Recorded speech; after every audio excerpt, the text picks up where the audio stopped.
Welcome back, and I have a little subject for you today about having opinion about something, having preferences about something, and becoming something. This has two different consequences because if we do have an opinion and preferences, we are not usually attached to such a degree to the subject that we will fight for it, wordly kill someone for it, disrespect someone by words or our action. We can be in the middle of ourselves, we can continue the dialogue about something without the pressure of we must agree to the certain things, to the certain situations. So two people can have different opinions and they can still have really hot, inspiring, challenging, maybe in a positive way, dialogue and learn a new perspective one from another. The whole another way is when we are merging, and perhaps merging is not the best word here, becoming an opinion, and all the marketing politicians and everybody who's ruling, um, or people who are into manipulating, they know very well once they will convince you to become an opinion, you will fight for it. You may kill for it, maybe by words. So I would like to make sure that, because it happens to all of us, that sometimes we are very easily provoked by some situation, and we all have such triggers. And some of you may know, some of you not, that my trigger is environment. I am a little bit worried, well, not a little bit anymore, but quite worried about our water, oxygen, food, and trees, as you know. So this is my trigger. So I would definitely ask your questions if I hear something that's, what goes to the ocean, what chemicals, and what happened. It will be my trigger. So if I know that, I will be more likely um, more or less likely, sorry, to be manipulated by someone who knows that weakness. If I know, if I'm aware, if I can follow that, of course I can have my moments, right? And and and by being provoked, what's happening, we are all influencing one another. So if I do wrong wishing all these people who did this, right, this is a sort of a wrong wishing, as we are all oneness, that may have a certain telepathic impact on someone. So it's about my um, mental work to neutralize those thoughts.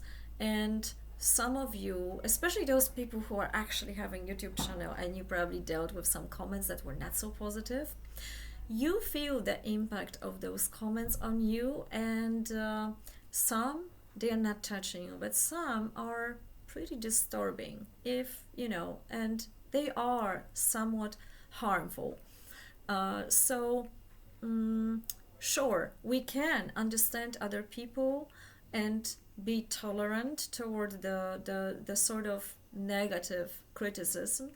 Um, but there is a certain moment when we have to be assertive and not allow it and delete those comments. Um, and another thing is when we are provoked, or we are allowing someone to harm us. And this is the hardest one. I think that the hardest one is to forgive yourself when you were provoked by someone or by the situation, and you let your guard down. So it's not about forgiving the other person, probably, maybe that's later, but the most important is to forgive yourself, that you allow it. Maybe that's not the case with everyone, I don't know, you tell me. But with a lot of us, it is like that, because we tend to those people who are more aware tend to analyze the situation and see, okay, I allowed that, I should have predicted that. Uh, the intention, I should have feel that, or and some people in your environment also may tell you, you should know better, right? I told you so. I felt that, you didn't listen. So I think this is the idea about the forgiving and knowing your own intention, your sort of a weakness, but also the spots that are most likely to be used by media, politicians, because if they know something about you, that you're fighting for environment, then some people may use that fact, right? So the more we are aware about our intentions, our triggers, it's less likely we are going to be provoked. We are going to recover faster from it, if that's going to happen to us. And there is another thing: if someone harmed us, we can um, forgive easier this person if we are able to put ourselves in the shoes of other people. So gossiping about somebody, wrong wishing to someone, um, has a certain influence on that person, telepathic influence.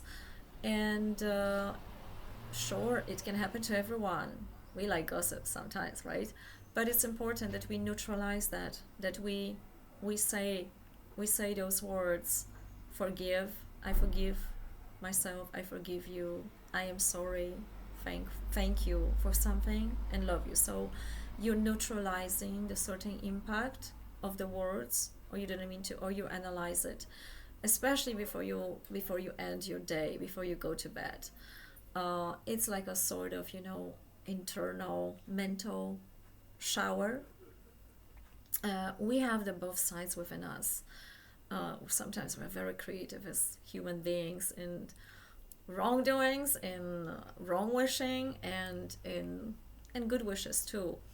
I wish that it's more and more toward the good side, because everybody knows that those triggers of fear, sensation, something goes wrong, those subjects are more likely to be viewed in TV than something positive.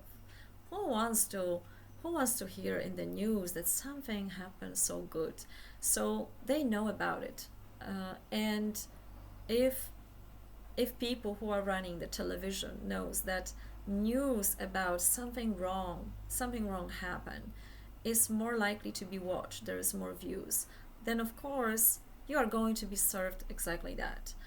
Um, so yeah, that's the basic idea about having an opinion and becoming an opinion. And if we um, cannot have a peaceful dialogue with someone who doesn't agree with us, that probably means we are becoming, identifying ourselves with this opinion. So we stepped into that role to the degree that we cannot see another perspective. That means we are probably one-sided in this moment. And from that, there is only one step: to fight for your cause. Don't die for your cause. Try to live for your cause. And that's one thing. Another was being aware of your intentions and another person's intentions. And the last thing is, when you communicate with someone and you may have different opinions, you may not agree to certain things forever, you can still find solutions how to be together or around or in a community, as long as both sides want to understand each other and communicate to each other. The moment one of the sides wants to be right, the communication ends. And unfortunately, if the communication with someone doesn't work, it's most likely that one side just want to be right. And of course, as I mentioned probably in one of those short videos about positive communication. The language, how you communicate is also important.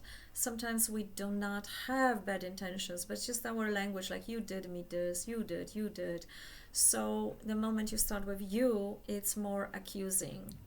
And the moment you start with I, how you feel, I feel like this, I react like this is my limits, then it's more likely the other person will like to hear you, or will be even able to hear you out.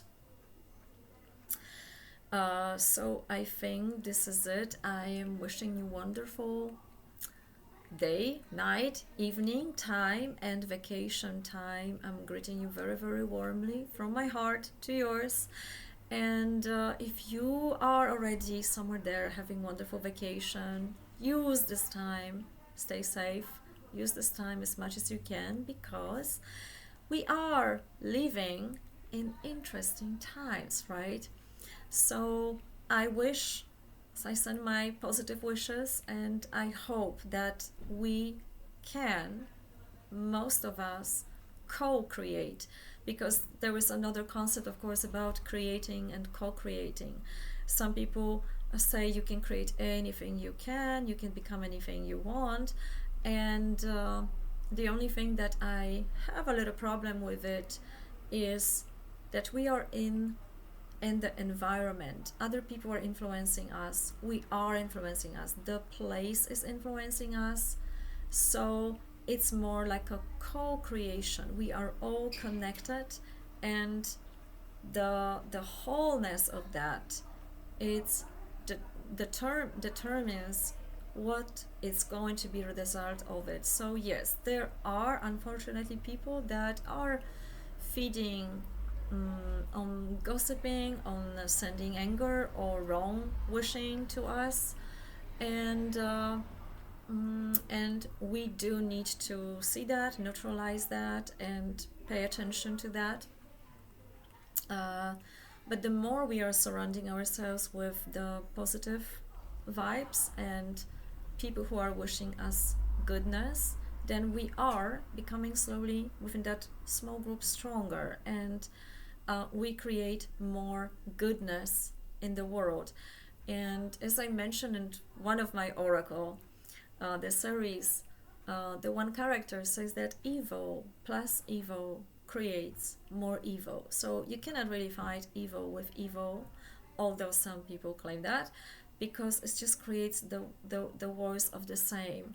So the only way here is to, sure, you have to protect yourself, you have to set your boundaries, but then it's very, very important to neutralize that impact of negative energy with something very positive. So as soon as you are able to, even if you are provoked, as soon as you are able to come back to your harmony, to balance with yourself, the sooner you're healing yourself in the situation that someone affected you with.